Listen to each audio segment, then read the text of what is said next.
नमस्कार मेरे प्यारे भाइयों और बहनों, मैं गोविंद शर्मा आप सभी का एक बार फिर से आपके अपने YouTube चैनल एसवी गुरुकुलम पर हार्दिक स्वागत करता हूं। जैसा कि हमने कुछ दिनों से अपने क्लास 11th का मैथ का जो कॉन्सेप्ट और प्रैक्टिस क्लास के लिए मैंने आपसे कहा था, तो वही हमने स्टार्ट किया था। तो उसमें हमने पहला चैप्टर देखा था सेट समुच्चय। तो उसके जितनी भी 4 क्लासों में हमने कॉन्सेप्ट बनते थे वो 4 क्लासों में क्या कर लिए, हमने कंप्लीट कर लिए। अब मैंने कहा था कि कोई भी आपको चैप्टर करवाऊंगा उसके तुरंत ही बाद उसकी सारी एक्सरसाइज करवाएंगे, फिर नेक्स्ट चैप्टर पर आपके जाएंगे। तो उसी क्रम में आज हम इस चैप्टर की पहली एक्सरसाइज यानी कि प्रश्नावली 1.1 का सॉल्यूशन आपके लिए लेकर आए हैं। यदि आप चैनल पर नए हैं तो चैनल को सब्सक्राइब कर लें, बेल आइकन दबा लें, जिससे कि आने वाली वीडियो का आपको समय से नोटिफिकेशन मिलता रहे। और एक बार वीडियो को शेयर जरूर कर दीजिएगा, क्योंकि उसी से हमको मोटिवेशन मिलता है आप कितना सब्सक्राइब कर रहे हो, कितना लाइक कर रहे हो। तो चलिए स्टार्ट करते हैं आज की क्लास को एक बेहतरीन से शानदार से जोश के साथ। तो आपको पहला क्वेश्चन दे रखा है आपकी स्क्रीन पर। तो बच्चों, आपको इस एक्सरसाइज का यानी कि प्रश्नावली 1.1 का पहला क्वेश्चन दे रखा है कि निम्नलिखित में से कौन सा समुच्चय है। यानी पहले क्वेश्चन में फिर आपको कितने क्वेश्चन दे रखे हैं, 9 क्वेश्चन दे रखे हैं, और हमको बताना है कि इनमें से कौन सा क्वेश्चन समुच्चय का है और कौन सा समुच्चय नहीं है। तो जो पहला क्वेश्चन है आपका देखोगे, जे अक्षर से प्रारंभ होने वाले वर्ष के महीनों का संग्रह। क्या आप इसको बता सकते हो समुच्चय है या नहीं? तो इसको हम कहेंगे क्योंकि समुच्चय है, क्योंकि हमको पर्टिकुलर पता है कौन कौन से महीने आपके जे अक्षर से प्रारंभ होते हैं, जैसे कि जून, जुलाई, और कौन कौन सा होता है। दो ही महीने ऐसे हैं जो आपके जे से प्रारंभ होने वाले महीने हैं। तो हम यानी कि पर्टिकुलर एक चीज को फिक्स कर रहे हैं कि जे से आपको प्रारंभ है, तो हमको क्या बता सकते हैं, क्या है आपका एक सेट है यानी कि समुच्चय है। तो ये आपको किसका साइन लगाना है, यानी कि राइट का साइन लगाना है, यानी कि ये आपका सही है कि एक समुच्चय है। अगला क्वेश्चन है कि भारत के 10 सबसे अधिक प्रतिभाशाली लेखकों का संग्रह हमको बताना है। क्या संग्रह होगा या नहीं, ये समुच्चय होगा या नहीं होगा।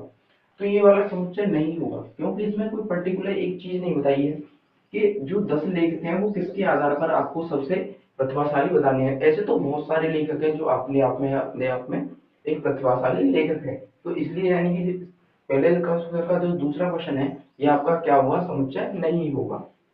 तीसरा है, दो आपके हो गए, तीसरा क्या है, कह रहा है विश्व के सर्वश्रेष्ठ 11 बल्लेबाजों का संग्रह। तो ये भी क्या है, आपका एक समुच्चय नहीं होगा, क्योंकि सर्वश्रेष्ठ बल्लेबाज या तो शतकों में बताने थे, कौन से सबसे ऐसे ज्यादा हैं जिनके सबसे ज्यादा शतक है, किसके सबसे ज्यादा रन है, उसके हिसाब से बताता तो हम कह सकते थे कि वो एक क्या है, आपका समुच्चय हो जाता।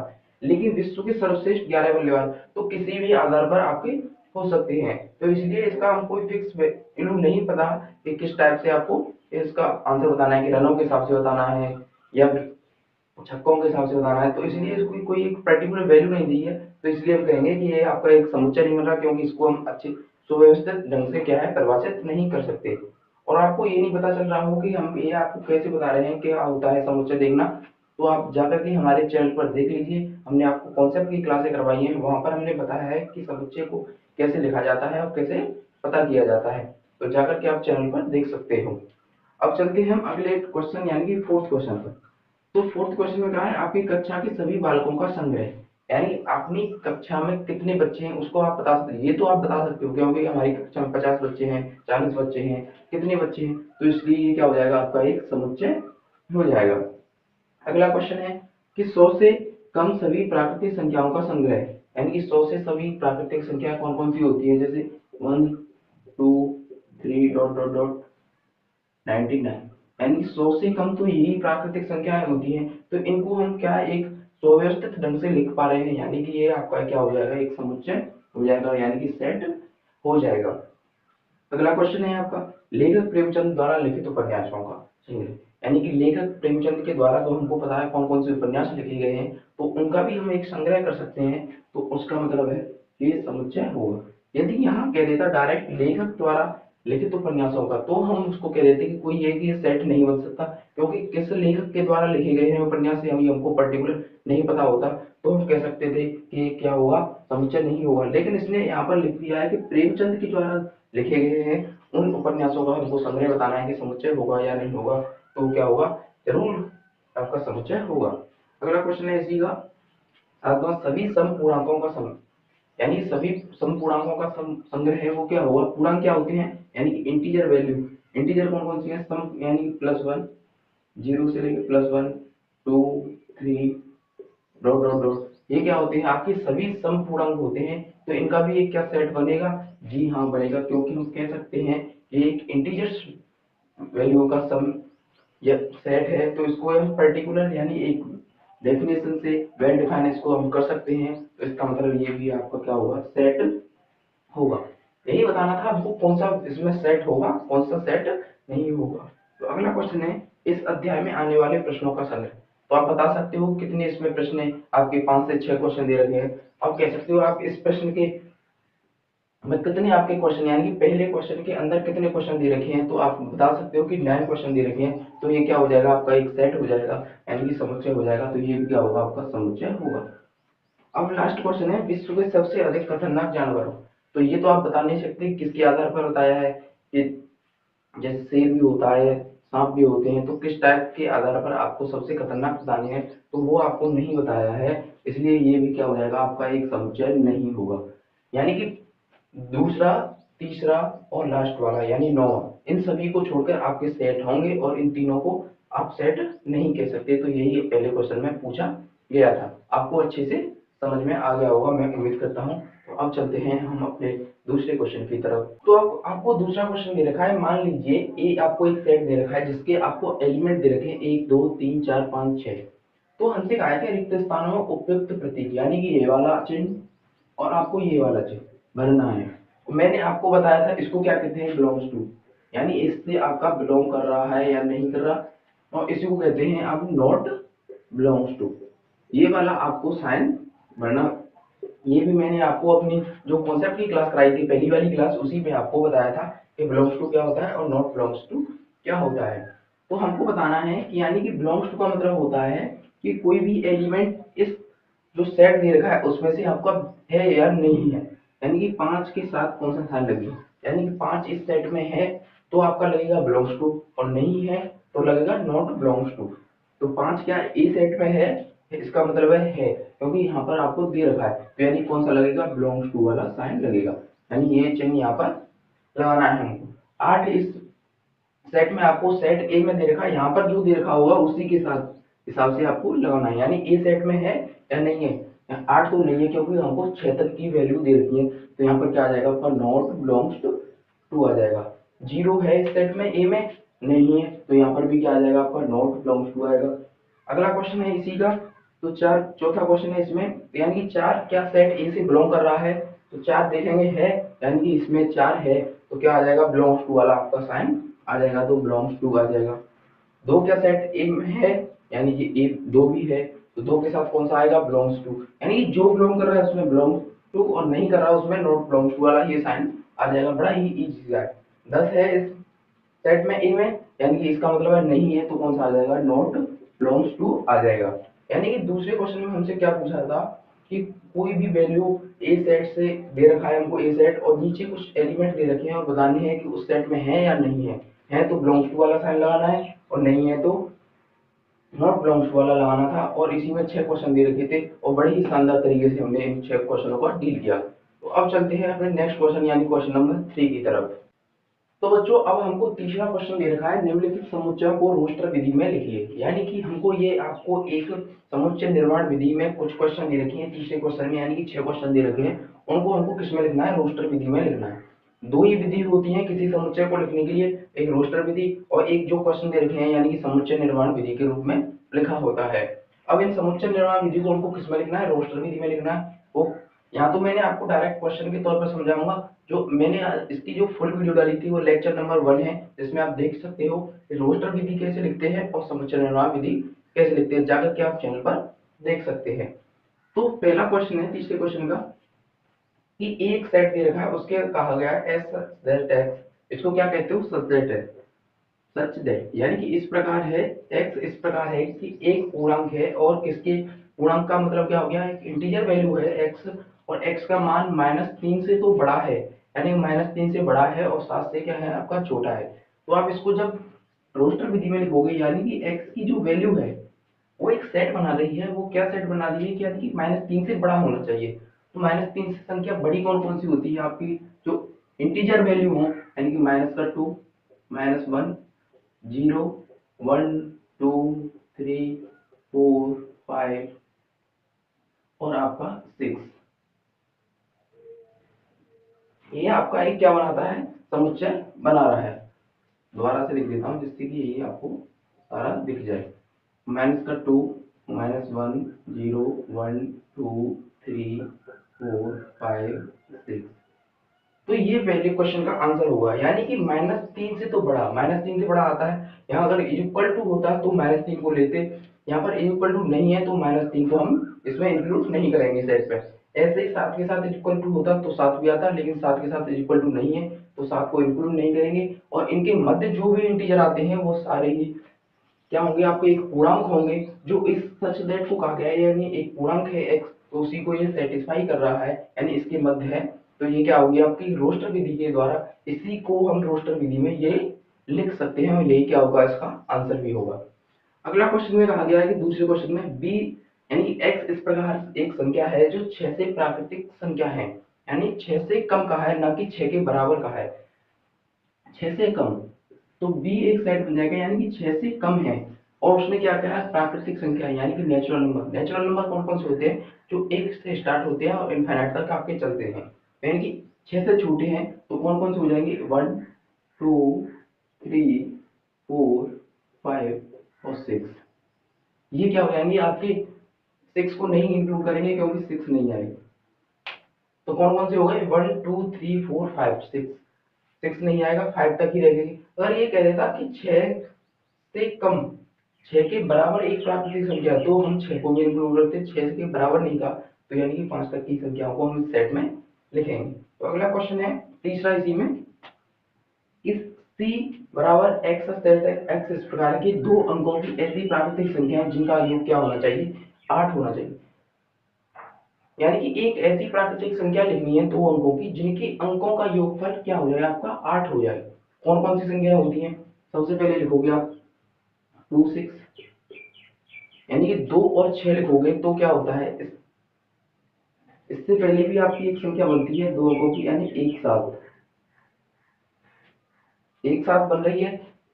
जब पहली लाइन देखोगे तो उसमें कौन सी आपकी नंबर बन रहा है, यानी एक साथ, तो वो क्या है आपका अंकों का योग है आपका 8 हो गया, क्योंकि 7 और 1 8 कौन सा हो गया, यानी पहली संख्या कौन सी होगी आपकी 17।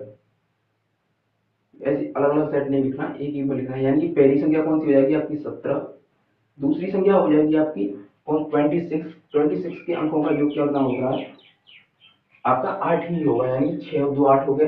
जब आप अगला चलोगे यानी कि 35 के अंकों का भी कितना योग होता है, 8 ही होगा, यानी कि 5 और 3 8। अगला चलोगे 44, अगला चलोगे 53, अगला चलोगे तो 62, 62 आ गया। फिर अगला चलोगे तो 71, 8, 80। यही कुल संख्याएं होंगी 17, 26, 35, 44, 53, 62, 73 और 80। ये कितनी संख्या होगी, 1, 2, 3, 4, 5, 6, 7, 8, यानी 8 संख्याएं ऐसी होंगी जिनके अंकों का योग आपका 8 होगा। यहाँ आप कहोगे कि 80 लिखा है तो इसका उल्टा 08 भी तो लिख सकते थे, लेकिन वो एक अंक की संख्या हो जाएगी। उसने कहा है कि दो अंकों की ऐसी प्राकृतिक संख्या है जिनके अंकों का योगफल 8 होना चाहिए, और 90 से तो ऊपर आपकी वैसे भी कोई नहीं होगी, क्योंकि उनके अंकों का तो योग वैसे भी 9 या 9 से ज्यादा चला जाता है। यानी यही आपकी 8 संख्याएं होंगी जिनके अंकों का योग 8 होगा। तो ये क्या होगी आपकी एक रोस्टर होगी, और ये आपका सी सेट बन गया, यानी एक सी समुच्चय बन गया जो हमसे क्वेश्चन में पूछा गया था। फोर्थ क्वेश्चन है कि d equal to X such that X इस प्रकार है कि एक अभाज्य संख्या है जो संख्या 60 से भाजक की भाजक है, यानी कि जो x है वो एक अभाज्य संख्या है और वो 60 को भी विभाजित करती है। तो कौन कौन सी संख्याएं हैं ऐसी, तो यानी कि एक डी सेट बनाना है हमको। एक तो संख्या है आपकी दो, दो क्या होती है, अभाज्य संख्या होती है, और क्या 60 को विभाजित करती है, हाँ करती है। और अगली संख्या आपकी तीन, तीन आपकी विभाजित करेगी इसको, हाँ करेगी, और क्या तीन एक अभाज्य संख्या है, वो भी है। आप देखोगे पांच, पांच एक अभाज्य संख्या है और पांच भी इसको विभाजित करेगी। आपको पता है कि 6 से भी विभाजित हो सकता है, लेकिन 6 एक भाज्य संख्या होती है, न कि अभाज्य संख्या, क्योंकि वो 2 से भी कटती है, 3 से भी कटती है और 1 से। और अभाज्य संख्या क्या होती है, जो सिर्फ खुद से घटे और एक से घटे, वही क्या होती है, आपकी अभाज्य संख्या होती है।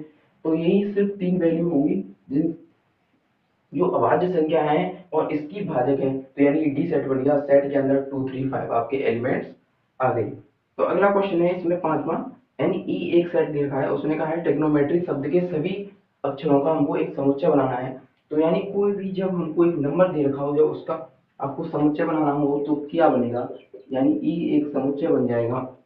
मैंने कहा था जो भी अपनी जो कॉन्सेप्ट क्लास का है, जो भी आपका एलिमेंट डबल आ रहा हो उसको क्या करना है, आपको एक ही बार लिखना है। तो यानी टी स्मॉल वर्ड में लिखना है, यानी टी आ गया, आर आ गया, आई आएगा, जी आ गया, ओ आ गया, एन आएगा, ओ आ गया है इसलिए ये वाला ओ नहीं आएगा, एम आएगा, फिर ई आएगा आपका, फिर टी नहीं आएगा क्योंकि टी पहले ही आ चुका है, और फिर आर, आर पहले भी आ गया, और वाई आ जाएगा, यानी वाई आ जाएगा। तो ये क्या बन गया आपका ट्रिग्नोमेट्री का आपका जो सेट बनेगा वो क्या बनेगा, T R I G O N M E Y, क्योंकि टी और ओ दो बार आ रहे थे इसलिए हमको उनको एक ही बार लिखना है। तो ये आपको अच्छे से समझ में आ गया होगा किस टाइप से हम क्वेश्चनों को डील कर रहे हैं। अगला क्वेश्चन है 6। तो एफ हमको बराबर देना है बेटर शब्द के अक्षरों का समुच्चय बनाना है। तो जो बनेगा एफ क्या बनेगा, यहाँ भी हमको देखेंगे कि बी स्मॉल में लिखना है, क्योंकि अवयव हमेशा स्मॉल लेटर में ही लिखे जाते हैं और सेट हमेशा बिग लेटर में लिखे जाते हैं। तो ई आ जाएगा, टी आएगा, टी द्वारा आ गया डबल तो टी को नहीं लिखेंगे, ई भी डबल आ गया तो ई को नहीं लिखेंगे और आर को लिख देंगे। और वेक्टर का जो सेट बनेगा रोस्टर विधि में वो ये बन जाएगा। यानी तो तीसरे क्वेश्चन में आपको 6 क्वेश्चन दे रखे थे, मैंने आपको बहुत ही अच्छे से समझाए हैं। उम्मीद है कि सभी अच्छे तरीके से आपको समझ में आ गए होंगे। तो अब चलते हैं हम अपने नेक्स्ट क्वेश्चन यानी क्वेश्चन नंबर 4 की तरफ। तो अब चौथा क्वेश्चन दे रखा है निम्नलिखित समुच्चयों को समुच्चय निर्माण विधि के रूप में लिखना है। यानी कि इससे जो पहले क्वेश्चन था उसमें क्या दे रखा था हमको समुच्चय निर्माण विधि में दे रखे थे, हमको रोस्टर विधि में लिखना था। अब ये क्या है कि हमको रोस्टर विधि में दे रखे हैं और समुच्चय निर्माण रूप में हमको इन क्वेश्चनों को लिखना है। चौथा क्वेश्चन है, 5 क्वेश्चन आपको दे रखे हैं, बहुत शानदार तरीके से मैं आपको पढ़ाऊंगा। तो पहले क्वेश्चन में दे रखा है 3 6 9 12 एक सेट दे रखा है इनका। तो इसको हमको समुच्चय निर्माण विधि में जब लिखेंगे तो क्या लिख सकते हैं कि एक सेट है एस सच दैट एक्स, कि एक्स इस प्रकार है कि 3 एन लिखा हुआ है, और एन बराबर लिख सकते हो, एन आपका लिखा जाएगा, एन जो है एक के तो बराबर है और आपका 4, यानी कि एस सच दैट एक्स इस प्रकार ले सकते हैं, क्योंकि हमको पता है क्या दे रखे हैं आपको, 3 के गुणज दे रखे हैं, तो यानी कि 3 के ही गुणज होंगे, तो 3 का तो हमने गुणज लिख दिया एन, और एन बराबर हमको क्या देखना है कि एक भी है, दो भी है, तीन भी है, चार है। जब एक लिखोगे तो 3 आ जाएगा, दो लिखोगे तो 3 दूनी 6 आ जाएगा, जब यहाँ पर 3 लिखोगे यानी इज इक्वल टू लिखा हुआ है तो यानी एक भी इंक्लूड है और आपका 4 भी इंक्लूड है। इसका मतलब ये हो गया कि एस सच दैट एक्स बराबर 3n, और जो n की वैल्यू है वो 1 और 4 के मध्य आपकी रहने वाली है, और 1 और 4 भी आपका इंक्लूड होगा। तो पहले क्वेश्चन का जो समुच्चय निर्माण विधि लिखा जाएगा वो इस टाइप से आपका लिखा जाएगा। अब चलते हैं दूसरे क्वेश्चन की तरफ। तो दूसरा क्वेश्चन आपका कह रहा है कि 2 4 8 16 32 इस टाइप से आपका एक रोस्टर विधि में एक समुच्चय लिखा है, उसको हमको समुच्चय निर्माण विधि में लिखना है। तो जब लिखोगे तो एच सच दैट एक्स, ये तो आपको हर एक में लिखना है एच सच दैट एक्स, यानी x इस प्रकार है कि x जो है वो क्या है आपकी 2 की पावर n के रूप में लिखा हुआ है, और जो n है आपका वो एक के तो बराबर है और इसी के बीच यानी एक से लेके यानी एक भी इंक्लूड है और 5 तक की संख्याओं तक आपका इंक्लूड रहेगा, क्योंकि जो 32 होता है वो 2 की पावर 5 होता है, यानी कि 5 भी हमको इसमें लेना है। तो क्या हो जाएगा एस डैश एक्स 2 की पावर n, और n की वैल्यू है वो एक भी 2 3 4 5 के बीच इसमें लाई करेगी, तो इसको हम इस प्रकार से लिख सकते हैं।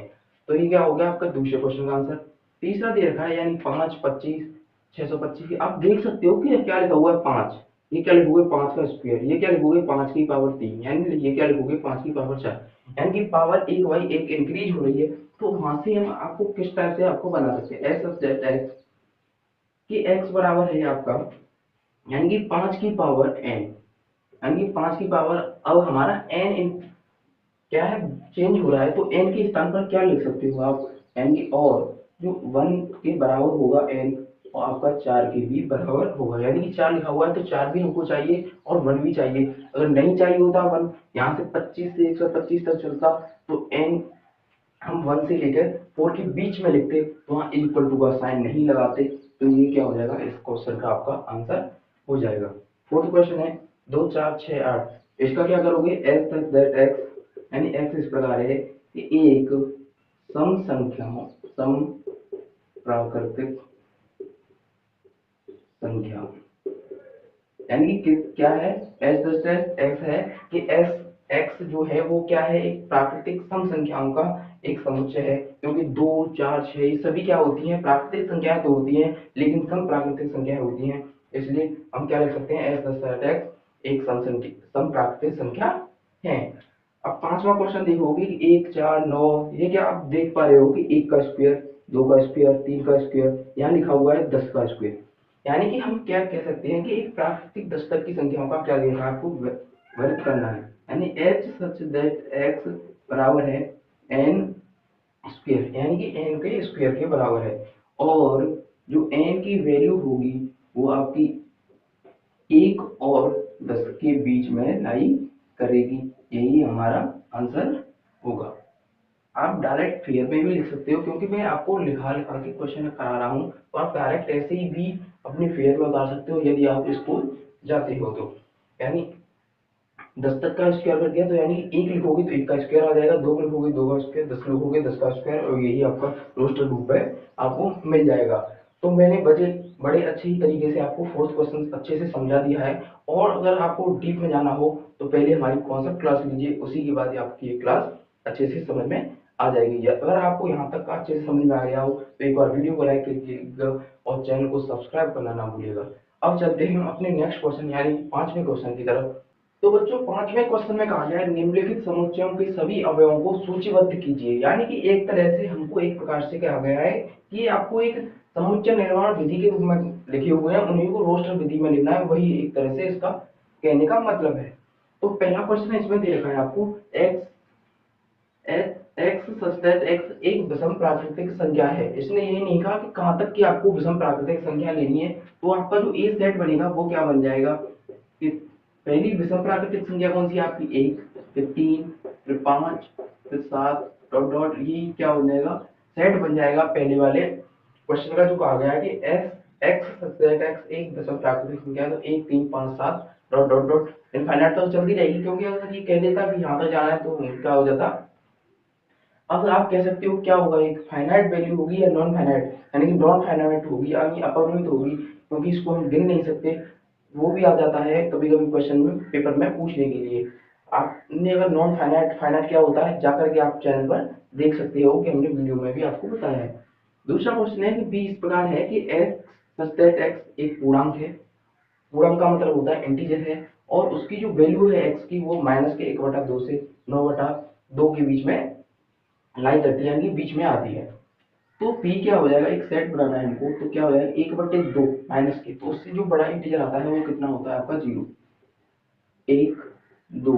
9 को क्या लिख सकते हो आप, 9 को लिख सकते हो 9/2 लिखा हुआ है, यानी कि 4 पॉइंट कुछ आएगा, यानी कि तो 4 इंक्लूड इसमें हो सकता है, 4 से बड़ा होता है 9/2, तो इसका मतलब हो जाएगा 3 और 4, यानी ये आपका एक सेट बन जाएगा, यानी इसको जब हम सूचीबद्ध के रूप में लिखेंगे। अगला क्वेश्चन है सी, तो सी क्या होगा, एक्स सब्जेक्ट एक्स एक पूर्णांक है यानी इंटीजर है, एक्स स्क्वायर बराबर यानी कि 4 दे रखा है, तो एक्स की क्या क्या वैल्यू होंगी, तो एक्स बराबर लिख सकते हो, यानी कि छोटा भी आ सकता है और बड़ा भी आ सकता है, एक्स एक पूर्णांक है, तो एक्स के स्थान पर यदि -1 लिखोगे, -1 लिखोगे तो -1 का स्क्वायर करोगे तो 4 से कम ही आएगा, जब एक्स बराबर 0 लिखोगे तो 0 लिखोगे वो भी क्या आएगा आपका, एक इंटीजर होता है वो भी 4 से कम ही होता है, यानी कि इसका स्क्वायर करने पर आपकी वैल्यू -4 से कम होनी चाहिए, और इंटीजर आप कुछ भी डाल सकते हो एक्स के स्थान पर, और अगली वैल्यू आएगी पहले लिख दीजिए तो, यानी -2 भी होगा। -2 का जब स्क्वायर करोगे तो वो क्या आएगा 4, और 4 के बराबर भी हो सकता है। और इसमें एक और वैल्यू आएगी आपकी, दो वैल्यू और आएंगी, यानी 1 और 2, क्योंकि प्लस की संख्याओं का और माइनस की संख्याओं का जब भी स्क्वायर करोगे तो वो 4 से कम या 4 के बराबर ही आएगा। ये 5 संख्या ऐसी हैं जिनका स्क्वायर करने पर या तो 4 आएगा या 4 से कम वैल्यू आएगी। तो अगला क्वेश्चन है डी, यानी डी को हम लॉयल शब्द का एक अक्षर है, इसको हम रोस्टर विधि में अभी क्वेश्चन बताया था ऐसा। तो क्या लिखोगे, तो डी क्या लिखोगे, एल ओ वाई ए ए, एल इसमें 2 बार आ जाएगा तो एल को हम नहीं लिखेंगे, क्योंकि कोई भी जब एलिमेंट जब रिपीट हो जाता है, अवयव कोई रिपीट हो जाता है तो उसको हम 2 बार नहीं लिखते, एक ही बार उसको लिखेंगे। यानी कि एल 2 बार था तो एल एक बार हटा दिया, तो एल ओ वाई ए इसका रोस्टर रूप में यानी सूचीबद्ध में हम लिखेंगे। अगला क्वेश्चन है, ई एक इस प्रकार का सेट है कि वर्ष का एक महीना जिसमें 31 दिन नहीं होते, तो उसका हमको सेट बनाना है। कौन कौन से महीने आपके 31 दिन के नहीं होते, जैसे कि आपका फरवरी, फरवरी, मार्च 31 दिन का होता है, अप्रैल, अप्रैल, मई आपका 31 दिन का होता है, जून हो गया, उसके बाद जुलाई और अगस्त 31 के होते हैं, सितंबर, अक्टूबर 31 का होता है, फिर नवंबर। तो कितने महीने हो, 1 2 3 4 5, यानी 5 महीने ऐसे हैं जो 31 दिन के नहीं होते, और 7 महीने ऐसे होते हैं जो आपके 31 दिन के होते हैं। तो अगला क्वेश्चन है, एफ दे रखा है, एफ एक एक्स्ट्रा साइड दे रखा है, एक्स सस्ते टैक्स अंग्रेजी वर्णमाला का एक व्यंजन है जो के से पहले आते हैं, यानी के से पहले आने वाले सारे ही हमको व्यंजन आपको लिखने हैं। तो सबसे पहले आप सभी वैल्यू को लिख लीजिए कि तक, यानी A B C D E F G H I J, K को हमको नहीं लिखना। तो अब इसमें देख लीजिए आपके कौन कौन से आपके वोवल है, ए ई आई ओ यू, इन सभी पांचों को छोड़ के सारे ही क्या होते हैं आपके कॉन्सोनेंट होते हैं, यानी कि व्यंजन होते हैं। तो ए हटा देंगे, इसमें से हम ई हटा देंगे और एक आई हटा देंगे, और जो सारा बचेगा वही क्या हो जाएगा, के से पहले आने वाले आपके सारे ही एलिमेंट बच जाएंगे, यानी कि B C D F G H J क्या होगा, के से पहले आने वाले आपके अंग्रेजी वर्णमाला के क्या होंगे, व्यंजन होंगे। तो बड़े अच्छे तरीके से आपको क्वेश्चन मैंने समझाया, उम्मीद है कि आपको अच्छे से क्वेश्चन समझ में आ गया होगा। तो ये कौन सा था आपका 5वां क्वेश्चन। अब एक लास्ट क्वेश्चन बचा है आपका 6 क्वेश्चन, उसको भी हम जल्दी से देख लेते हैं, उसके बाद हम वीडियो में विराम लेंगे। अगर आपको यहाँ तक का वीडियो अगर अच्छे से पसंद आ गया हो तो वीडियो को लाइक कीजिएगा, चैनल को एक बार शेयर जरूर कर दीजिए, क्योंकि उसी से हमको मोटिवेशन मिलता है, और जिस तरह आप हमको मोटिवेशन देंगे और उससे अच्छा ही आपको हमको यहाँ पर कराने की कोशिश करूंगा, क्योंकि हमको भी मोटिवेशन मिलेगा तो हम आपको अच्छे से समझा पाएंगे। तो अब चलते हैं छठे क्वेश्चन की तरफ। तो बच्चों अब एक्सरसाइज 1.1 का लास्ट क्वेश्चन दे रखा है, उसमें हमको क्वेश्चन में कहा गया था कि एक तरफ हमको रोस्टर के रूप में लिखा है, एक तरफ हमको समुच्चय निर्माण विधि में दे रखा है, और हमको देखना है कि कौन से आंसर का कौन सा सही होगा, यानी एक तरह से हमको मिलान करना है कि कौन से क्वेश्चन का कौन सा आंसर होगा। तो पहले क्वेश्चन में 1 2 3 6 दे रखा है, अब इधर देखोगे तो कौन सा आंसर होगा, तो ये देखोगे तो क्वेश्चन ऊपर से नीचे तक पढ़ोगे तो यानी तीसरा क्वेश्चन, एक प्राकृतिक संख्या है और 6 की भाजक है। तो ये सभी प्राकृतिक संख्याएं तो हैं, क्या 6 की भाजक है, यानी 1 से 6 कट जाता है, 2 से भी कट जाता है, 3 से भी, और 6 से भी 6 में भाग चला जाता है। तो पहले क्वेश्चन का आंसर हो गया आपका सी बार, यानी 2 और 3 दे रखा है दूसरे क्वेश्चन में, तो क्वेश्चन में कहा गया है, यानी x दैट x, पहला क्वेश्चन देखोगे 6 की भाजक है, यानी कि एक अभाज्य संख्या है x और 6 की भाजक है, यानी दोनों संख्या क्या है आपकी अभाज्य संख्या है और 6 की भाजक भी, यानी 6 से इनसे कट भी जाता है, तो क्या हो गया आपका, यानी दूसरे क्वेश्चन का पहला आंसर हो गया। मैथमेटिक्स एक सेट दे रखा है रोस्टर विधि में, तो हम किसको लिख सकते हो, यानी यहाँ ऑप्शन नंबर डी आराम से दिख सकता है। मैथमेटिक्स को ही हम इस प्रकार से लिख सकते हैं, और जो बचेगा वही क्या होगा आपका ऑप्शन नंबर सी हो जाएगा, डी का क्या हो जाएगा सी, क्या एक ऐसी, यानी एक्स एक प्राकृतिक संख्या है, यानी कि, और सी नहीं होगा बी होगा, यानी कि इसका क्या हो जाएगा बी आंसर हो जाएगा, यानी एक्स के 10 से कम विषम प्राकृतिक संख्याएं आपकी यहाँ पर दे रखी हैं। तो इसी के साथ प्रश्नावली 1.1 के जितने भी क्वेश्चन थे आपके कंप्लीट होते हैं। यदि आपको अच्छे से समझ में आए हों तो वीडियो को एक बार लाइक कीजिएगा और चैनल को सब्सक्राइब करना ना भूलिएगा, और एक बार वीडियो को शेयर जरूर कर दीजिएगा, जिससे कि हमको मोटिवेशन मिले और आपके लिए बहुत ही अच्छे तरीके से कंटेंट हम आपके लिए तैयार कर पाएँ। और एक चीज़ और बताइएगा, यदि हम जैसे आपको ब्लैक बोर्ड पर करवा रहे हैं, इसी को यदि हम लैपटॉप पर पीपीटी के फॉर्मेट में आपको समझाने की कोशिश करूँ, तो वहाँ क्या होगा, बार बार आपको लिखना नहीं पड़ेगा मुझको, और आराम से आप पीपीटी फॉर्म में आपको मैं समझा पाऊंगा। तो वो भी आप एक बार बताइएगा। इसी के साथ हम इस वीडियो में विराम लेते हैं। नमस्कार, जय हिंद, और एक कल नई एक्सरसाइज के साथ हाजिर होंगे 1.2। इसी के साथ इस वीडियो में विराम लेते हैं। नमस्कार, जय हिंद, राधे राधे।